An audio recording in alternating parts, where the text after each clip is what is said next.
In the space of just 2 days, the president called his political opponents treasonous. The White House chief of staff implied that immigrants who didn't sign up for the DACA program were too afraid or too lazy, and a prominent Democratic senator referred to President Trump as Cadet Bone Spurs, a reference to his Vietnam-era draft deferments. Welcome to Trump's Washington, a town where the language of politics has been so debased by the Oval Office's incumbent that nothing should surprise us anymore.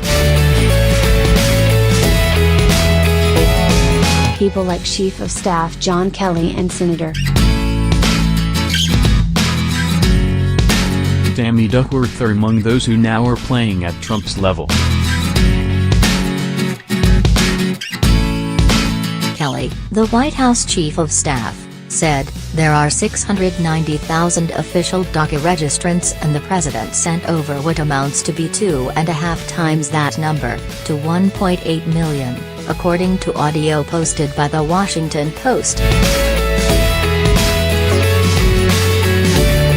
The difference between 690 and 1.8 million were the people that some would say were too afraid to sign up, others would say were too lazy to get off their asses, but they didn't sign up," Kelly added.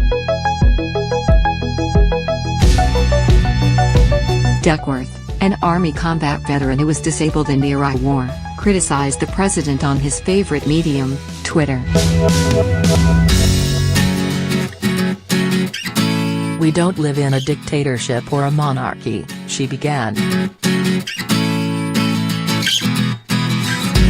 Then she delivered some punishment. "I swore an oath, in the military and in the Senate, to preserve, protect and defend the Constitution of the United States, not to mindlessly cater to the whims of Cadet Bone Spurs and clap when he demands I clap." But Duckworth wouldn't have gone to this level of insult had it not been for President Trump's incendiary treason remarks Monday.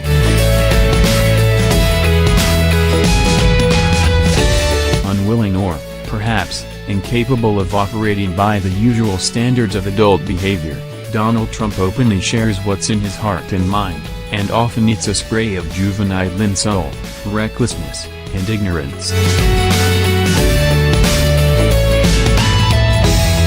The outbursts hit everyone and everything within range, bringing the potential for contamination and, thus, demanding a response.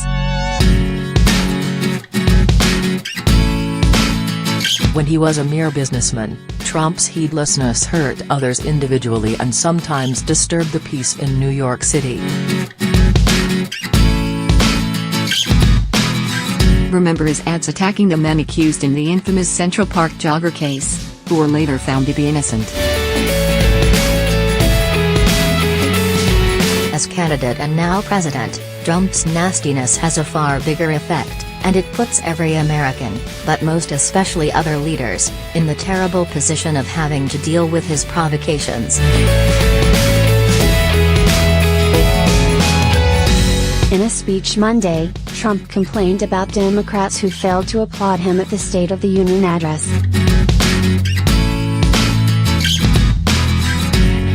They were like death and un-American.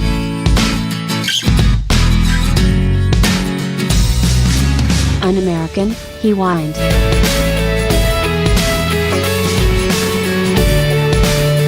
Somebody said, treasonous.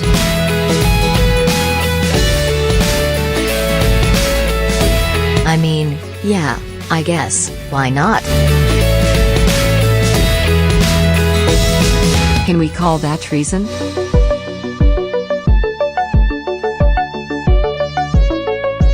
Why not?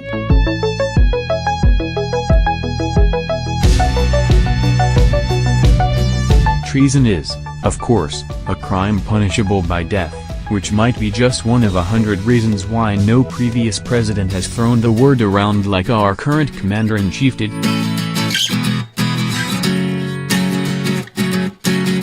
It must be said that this is Donald Trump, perhaps the most ridiculous person ever elected to any federal office, and the world has come to expect him to spew nonsense. But still, he is the president, which means we must consider the impact not only of each individual utterance but, more importantly, the overall effect of his method. Similar to the style of an autocrat whipping a mob into a frenzy, Trump's style of leadership has deepened divides between Americans and brought politics into the gutter. As Slate.com reported, GOP candidates around the country have adopted Trump's method for exploiting anger and resentment for political gain. This trend threatens the stability of our institutions and erodes our prospects for getting along. After Trump's treason remark, regular leaders were, for the umpteenth time, forced to consider their options. This is how a man who doesn't care about the consequences gets attention and distracts the country from more serious matters, like, say, ongoing investigations into Russia's election meddling and possible crimes committed by his campaign officials. Were Trump an actual child, rather than a man who acts like one, adults would have to choose between refusing to reward his outbursts with attention, seizing the opportunity for a teachable moment, or punishing the bad behavior.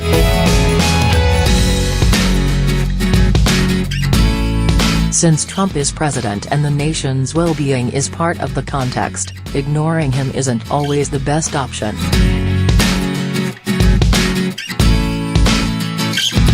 In these cases, most responders seem to mix teaching and punishing in the hope of protecting the public interest.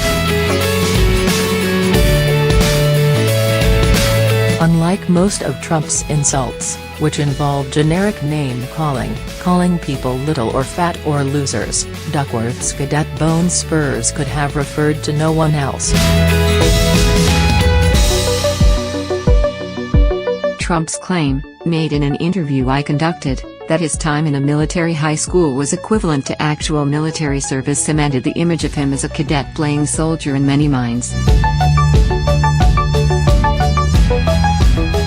And Duckworth's Bone Spurs refer to the ailment that allowed Trump to avoid military service during the Vietnam War. By the way, when Trump whipped off his shoes during the interview to show me the deformities on his feet, I saw nothing but normal-looking heels. More creative than Trump's accusation of treason and delivered from her position as a respected and decorated war veteran, Duckworth's reply to Trump was pitch perfect because it was direct and precise. Yes, she hit back, but unlike Trump, she acted not out of personal pettiness but out of concern for our democratic system and, with her tailor-made put-down, she showed she was not infected by Trump's juvenile style. She didn't reference his height or his weight, but rather, his deluded self-image. As a compulsive provocateur, Trump will continue to say and do awful and dangerous things. In each instance, the rest of us will have to choose from the menu of responses available to adults seeking to maintain order when confronted with a childish outburst. Those who lack the proper status and message would do well to make room for those, like Duckworth, who both possess them and know how to use them.